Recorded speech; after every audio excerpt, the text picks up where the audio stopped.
everyone and welcome to the video 2 of प्रारंभिक series. और इस वीडियो में आज हम बातें करेंगे कोचिंग और स्कूलिंग के बारे में। तो जो बच्चे क्लास 9th में जाने वाले हैं या क्लास 11th में जाने वाले हैं और उनको ये नहीं समझ में आ रहा है कि उन्हें कौन सी स्कूलिंग करनी चाहिए या फिर कौन सी कोचिंग ज्वाइन करनी चाहिए, या फिर उन बच्चों को जो ऑलरेडी किसी कोचिंग में है या फिर स्कूल में है और वो उसे चेंज करने की सोच रहे हैं, तो उन्हें किन किन बातों का ध्यान रखना है जिनसे उनको मैक्सिमम बेनिफिट मिल सके। तो चलिए देखते हैं। तो अगर मैं बात करूं स्कूलिंग के बारे में, तो मेनली क्लास 11th के बाद बच्चों के पास दो ऑप्शन होते हैं, या तो वो डमी स्कूलिंग कर लें या फिर रेगुलर स्कूलिंग। डमी स्कूलिंग में आपको स्कूल नहीं जाना रहता है, आपका एडमिशन किसी स्कूल में हुआ रहता है लेकिन आपको उसे रेगुलरली अटेंड नहीं करना रहता है, आपको केवल उसमें एग्ज़ाम देने ही जाना पड़ता है। और रेगुलर स्कूलिंग में आप डेली स्कूल जाते हैं, आप वहाँ के काम करते हैं, आपको जो होमवर्क क्लास वर्क जो भी असाइनमेंट मिलता है आपको करना पड़ता है, आपकी लैब्स होती हैं और आपको एग्ज़ाम्स भी देने होते हैं।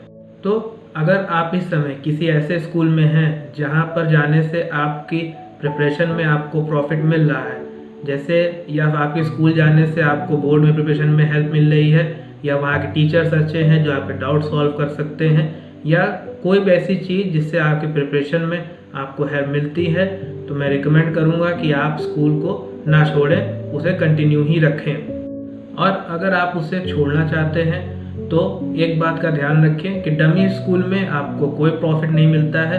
केवल एक चीज़ आपको जो वहाँ पर अच्छी मिलती है वो ये कि आपको स्कूल नहीं जाना पड़ता और आप स्कूलिंग का सारा टाइम अपना बचा लेते हो, और आप उसे कैसे यूटिलाइज करते हो ये आप पे निर्भर करता है। उसके अलावा दूसरी तरफ रेगुलर स्कूलिंग करने के काफ़ी फ़ायदे होते हैं। आप अगर अच्छे स्कूल में हो तो वहाँ के टीचर्स आपको बोर्ड के लिए प्रिपेयर कर देते हैं, जिससे आपको अलग से टाइम नहीं देना पड़ता बोर्ड्स के लिए। दूसरा, ये आपकी लाइफ में एक डिसिप्लिन मेंटेन रखता है, जिससे आपको डेली बोर्डम नहीं होता और आप फ्रस्ट्रेटेड नहीं होते। आप स्कूल जाते हैं, फ्रेंड से मिलते हैं, एंजॉय करते हैं, पढ़ाई भी करते हैं, आपका एक डिसिप्लिन रूटीन बना रहता है। थर्ड, आपको डाउट सॉल्विंग में हेल्प मिलती है, और आपके जो अदर सब्जेक्ट्स होते हैं जो कि जेईई में नहीं आते हैं, जैसे कि इंग्लिश, ऑप्शनल सब्जेक्ट जो बोर्ड्स में बहुत इंपॉर्टेंट होते हैं अच्छे डिसेंट परसेंटेज स्कोर करने के लिए, वो आपको स्कूल में अच्छे से पढ़ा दिए जाते हैं। और स्कूल में प्रैक्टिकल्स भी होते हैं आपके वीकली, जो आपके प्रैक्टिकल नॉलेज को भी इंक्रीज करते हैं। और ऐसा नहीं है कि आपको स्कूल जाकर केवल पढ़ाई के बारे में सोचना है, प्रिपरेशन के बारे में ही सोचते रहना है, ऐसा नहीं करना है। आप स्कूल गए, जब टीचर आपको पढ़ा रहा हो, आपको डेडिकेशन से उसमें पढ़ें, और उसके बाद जो ब्रेक्स मिलते हैं, जो फ्री पीरियड्स मिलते हैं, या फिर जो छुट्टी के बाद है, आप उसमें एंजॉय भी करें। क्योंकि है क्या, आपको ये लाइफ एक बार मिलती है, आपको ये टाइम एक बार मिलेगा। इस 11th 12th क्लास पार होने के बाद, या फिर 9th में अगर आप हैं तो ये 4 साल 9 से 12 तक एक बार तो समय चला जाता है, फिर ये समय वापस नहीं आता है। तो आप इसे टोटली बैलेंस वे में अगर लेके चलें तो आपके लिए अच्छा रहेगा। आप इसे पढ़ाई भी करते हुए चलें और थोड़ी बहुत मस्ती भी करते हुए चलें। अपने स्कूल के आप फेस्ट में और जो वहाँ पर प्रोग्राम्स होते हैं आप उन्हें पार्टिसिपेट भी करें, वो आपकी स्किल डेवलपमेंट के लिए अच्छा होता है। और पहले ये चीज़ थी कि बच्चे डमी स्कूल्स में जाकर, वो कोचिंग सेंटर्स में जाकर हार्डवर्क से तैयारी करने के बाद अच्छी रैंक लाते थे, लेकिन अब ऐसा नहीं है। अब रेगुलर स्कूलिंग वाले बच्चे भी कोचिंग करने के बावजूद अपने हार्ड वर्क से, अपने डेडिकेशन से, अपने डिसिप्लिन से अच्छी रैंक लाते हैं। और इसका रिमार्केबल एग्जांपल आप 2017 के दोनों टॉपर्स को दे सकते हो, जेईई मेंस और जेईई एडवांस के, दोनों ही रेगुलर स्कूल के थे। उसके बाद उन्होंने कोचिंग की और अपने हार्डवर्क से अच्छी रैंक AIR 1 भी क्रैक किया। ये कुछ पॉइंट्स थे जिन्हें मैं बताना चाहता था, जिसे आप अपने दिमाग में रखें, और आपके लिए क्या बेस्ट सूट करता है ये आप अपने से डिसाइड करें, अपनी सिचुएशन और कंडीशंस के अकॉर्डिंग। क्योंकि कभी कभी ऐसा भी होता है कि आपके पास अच्छे स्कूल्स अवेलेबल नहीं है और आप अच्छे स्कूल में एडमिशन लेने के लिए अपनी सिटी चेंज करते हो, कोचिंग के लिए अपनी सिटी चेंज करते हो प्रिपरेशन के लिए, और अच्छे स्कूल की तलाश करते हो। तो इन बातों का ध्यान आप रखिएगा। और अगर आपके पास अच्छे स्कूल अवेलेबल नहीं है तो आप डमी स्कूल ही प्रीफर करिए और अपना सारा टाइम अपने प्रिपरेशन पे लगाइए। तो अब बात करते हैं कोचिंग इंस्टीट्यूट्स के बारे में। जैसा कि आप जानते हैं, आप डेली न्यूज़पेपर्स में भी देखते होंगे कि इंडिया में बहुत बड़े बड़े अच्छे लेवल के इंस्टीट्यूट्स हैं जो IIT JEE की और नीट की प्रिपरेशन करवाते हैं। उनकी फ़ीस भी अच्छी खासी अमाउंट की होती है और बहुत से ऐसे बच्चे हैं जो उन कोचिंग की फ़ीस अफोर्ड नहीं कर पाते, लेकिन वो प्रिपेयर करना चाहते हैं एग्ज़ाम्स के लिए, उनके अंदर कैपेबिलिटी भी है। तो उन बच्चों को जो ऐसी कोचिंग नहीं अफोर्ड कर पाते हैं, वो अपने शहर की लोकल कोचिंगों में जाते हैं, जहाँ पर कुछ टीचर उन्हें अपने हिसाब से मेंटर करते हैं, गाइड करते हैं और प्रिपेयर करवाते हैं IIT JEE या नीट की प्रिपरेशन के लिए। बट होता क्या है कि जो लोकल टीचर्स होते हैं, कभी कभी ऐसा होता है कि उन टीचर्स के पास इतना एक्सपीरियंस नहीं होता या फिर उनका ऐसा लेवल नहीं होता। वो कोचिंग तो खोल देते हैं, लेकिन वो कंटेंट नहीं प्रोवाइड कर पाते जिससे एक बच्चे को अपनी प्रिपरेशन में हेल्प मिलने वाली है। वो या तो बोर्ड लेवल की तैयारी करवा के ही बच्चे को छोड़ देते हैं, या फिर मेंस लेवल की तैयारी करवा के ही बच्चों को ये बोलते हैं कि आपकी तैयारी हो गई है और आप अब एग्ज़ाम के लिए पूरी तरह तैयार हो। ऐसे केसेस में क्या होता है, बच्चे को भी लगता है कि वो तैयार है, और जब वो एग्ज़ाम में बैठता है, अपनी प्रिपरेशन देखता है और उसका जो रिज़ल्ट आता है उससे वो सेटिस्फाइड नहीं रहता है। तो ऐसे कोचिंगों से बचने के लिए उन कोचिंगों में पैसा और समय बर्बाद करने की बजाय सेल्फ स्टडी पे टाइम अगर आप ज़्यादा स्पेंड करें तो आपको काफ़ी अच्छे रिजल्ट्स मिलेंगे, और अगर नहीं मिलते हैं तो आप आगे के लिए और अच्छे से तैयार हो जाते हो। तो ऐसे कौन कौन सी बातें हैं जिन्हें आपको ध्यान में रखना है कोई भी एक कोचिंग इंस्टीट्यूट चूज़ करने से पहले।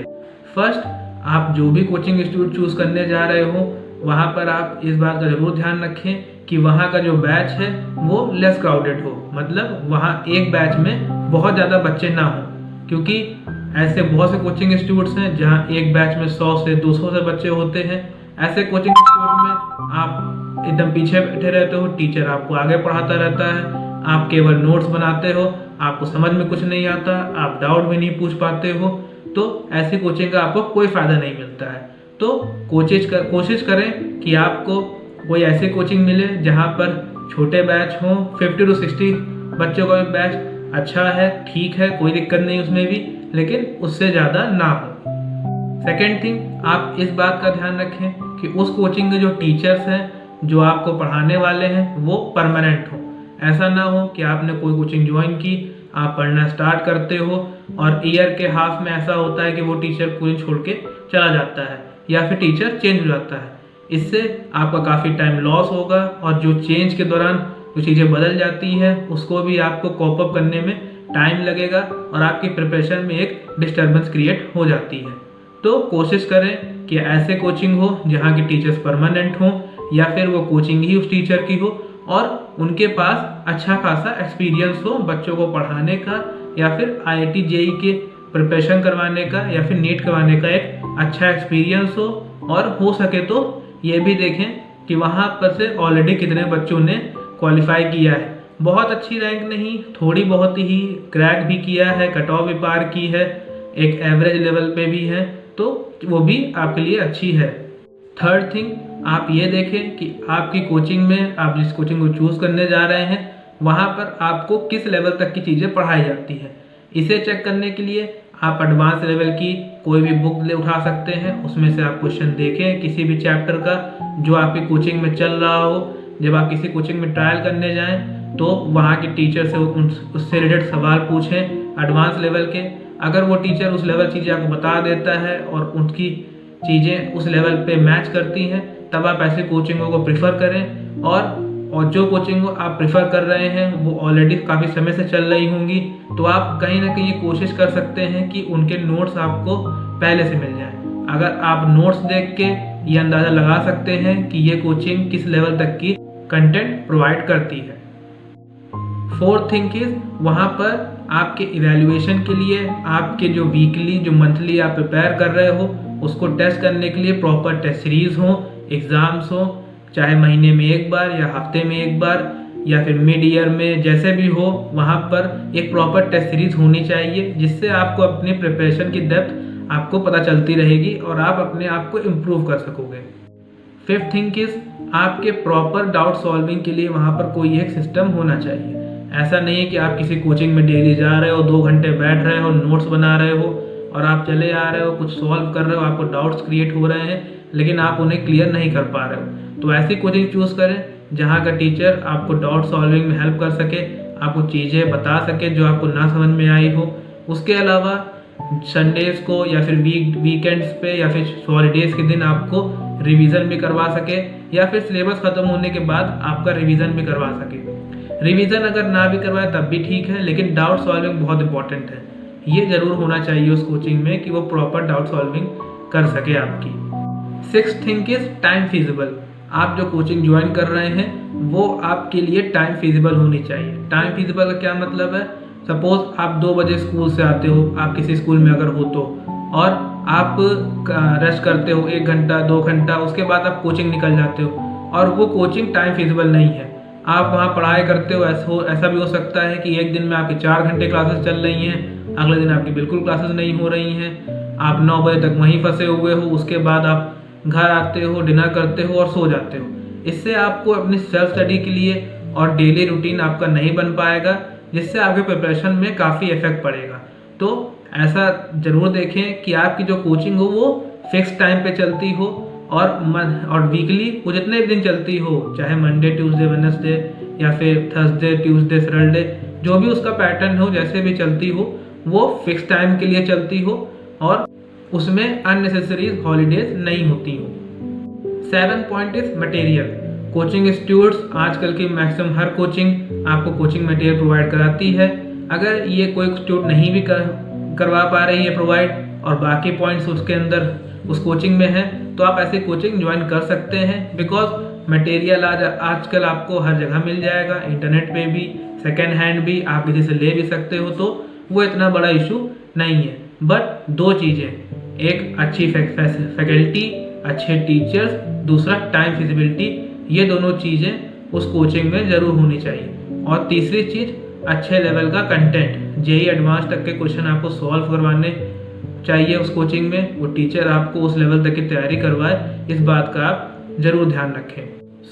ये थे कुछ पॉइंट्स जिन्हें बताना चाहता था, और आप स्कूल और कोचिंग को चूज़ करते समय इन बातों का ध्यान रखें। और वो बच्चे जिनके आसपास अच्छे स्कूल्स नहीं है या फिर अच्छे कोचिंग इंस्टीट्यूट्स नहीं है, वो अपने आप प्रिपेयर करना चाहते हैं, सेल्फ स्टडी पे बेस्ड प्रिपरेशन करना चाहते हैं, या फिर स्कूलिंग प्लस सेल्फ स्टडी, या फिर कोचिंग प्लस सेल्फ स्टडी, या फिर तीनों ही, स्कूलिंग उसके बाद कोचिंग उसके बाद सेल्फ स्टडी करना चाहते हैं, तो उनके लिए क्या स्ट्रैटेजी होनी चाहिए और उन्हें कैसे अपने स्कूल को, कोचिंग को और सेल्फ स्टडी को मेंटेन रखना है या उसमें कैसे बैलेंस बनाना है, उसके लिए मैं एक वीडियो सेल्फ स्टडी पे अलग से बनाऊंगा, जो इस वीडियो के अगले वीडियो के उसके बाद आएगी। इसके बाद वाली वीडियोस आपके बुक्स पे बेस्ड होंगी, आपको जेईई प्रिपरेशन के लिए कौन कौन सी बुक चाहिए, कौन कौन सी बुक्स अच्छी होती हैं, किस लेवल के बच्चों के लिए किस लेवल तक की बुकें आपको पढ़नी है, और कौन सी रैंक लाने के लिए आपको कौन सी बुक प्रेफर करनी है। हम अगले वीडियो में बुक्स के बारे में बात करेंगे, और उसके अगले जो वीडियो आएगी उसमें हम सेल्फ स्टडी के बारे में अच्छे से बातें करेंगे, देखेंगे कि आपको एक्चुअली में सेल्फ स्टडी के दौरान आपको चीज़ें कैसे मेंटेन करनी है, आपको अपनी प्रॉपर इवैल्यूएशन, अपना एनालाइजेशन और कैसे अपनी चीज़ को मॉनिटर करना है, अपने प्रिपरेशन को मॉनिटर करते हुए, उसको इवॉल्व करते हुए, उसमें इम्प्रूवमेंट करते हुए आपको एग्ज़ाम की प्रिपरेशन अच्छे से करनी है। So with all this information this video ends here. Thank you and B with me.